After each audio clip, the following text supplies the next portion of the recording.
আমি তখন স্কুল থেকে সাইকেলে করে ফিরছিলাম, আর দিদি পাশের রাস্তায় ওর থেকে বয়সে বড় একজন লোকের সঙ্গে, মানে ওদের মধ্যে কথা কাটাকাটি হচ্ছিল। কি চাও?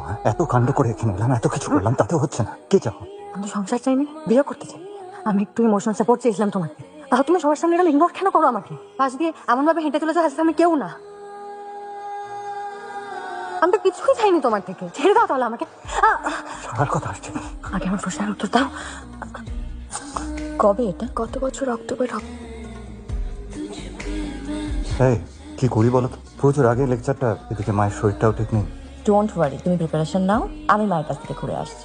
বলছি, মিঠিকে তুমি তোমার সাথে নিয়ে যাবে তাহলে? মিঠিকে আমি নিয়ে গেলে তুমি একটু ফ্রি থাকতে পারতে না? সরি, আমার জন্য পুরো প্রেশারটাই তোমাকে নিতে হচ্ছে। नो प्रॉब्लम हबी डियर, तुम ध्यान से पढ़ाई करो। তারপর সেবারে ওরা ফিরে গেল। তারপর থেকে যখনই দিদি আসতো ফোনে ঝগড়া হতো।